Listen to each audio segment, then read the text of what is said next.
Ана тілінің 78-ші сабағына қош келдіңіздер. Заттың қимылын білдіретін сөздер. Өлеңді мәнерлеп оқы, жаттап ал.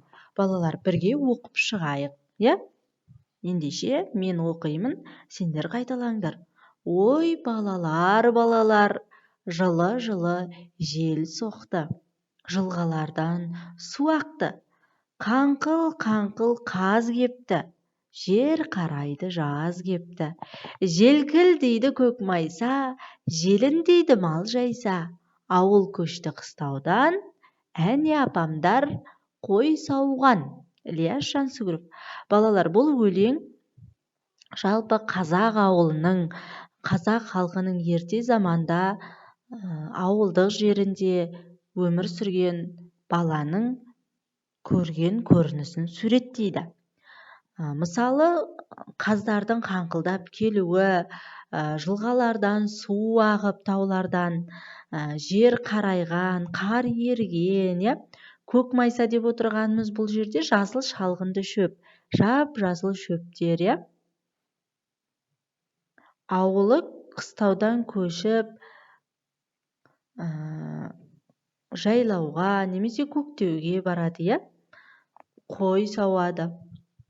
Көктемде айнала қандай күйде болады, балалар? Дұрыс айтасыңдар, жап-жасыл түске енеді. Бұл мәтін әңгіме ме, өлең ба? Өлең жолдары, Сөйлемдерді көшіріп жаз. Заттың қимылын білдіретін сөздердің астынсыз. Мамыр айында құстар балапан шығарады.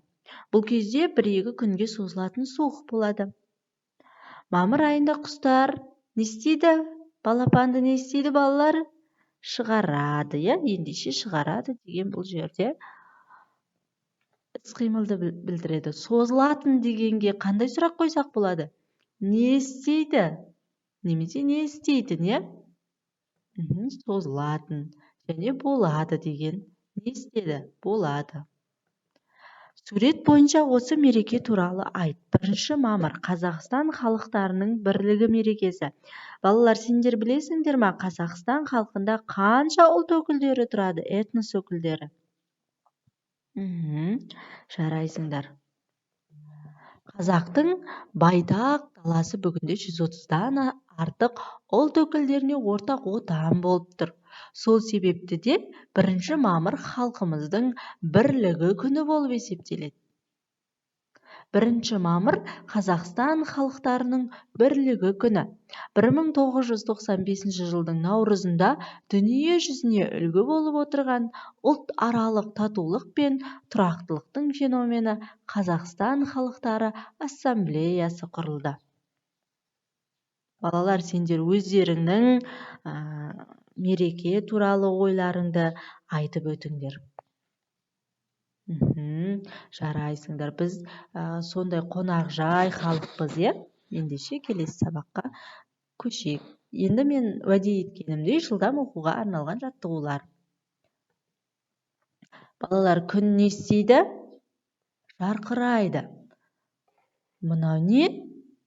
Жаңбыр жауады. Ендеше балалар, күнді қай түспен бояймыз? Оның шуағын. Ал жаңбырды қай түспен бояймыз? Ендеше видеоны тоқтатып қойып, осыны міндетті түрде сақтап алыңдар. Және каналға тіркелуді ұмытпаймыз. Мен сендерге дәл қазір қу түлкі деп аталатын ертегіні оқып беремін. Қу түлкі. Жолбарыс бір түлкіні ұстап алады. Түлкі құйрығын бұлаңдатып, тұмсығын жоғары көтеріп, мені жей алмайсың. Мен осы орманға қожалық етуге келгенмін, дейді. Жолбарыс түлкіге олай бір, бұлай бір қарап сенбей, мүмкін емес, дейді. Сенбесең менімен бірге орманға жүр. Ондағы барлық аңдардың менен қалай қорқатынын өз көзіңмен көр, дейді. Жолбарыс бұған келіседі. Түлкі жолбарыстың алдына түсіп, паңдана жүріп отырады. Жолбарысты көріп, аңдар мен құстар зәресі ұшып, там-тұрағай қашады. Ұялары мен үндеріне тығылады. Аспанға ұшады. Ал қу түлкі басын онан сайын көтере жүріп, ал енді көзің жеткен шығар, менен қорықпайтын жан бар ма тірі, деп мақтанады.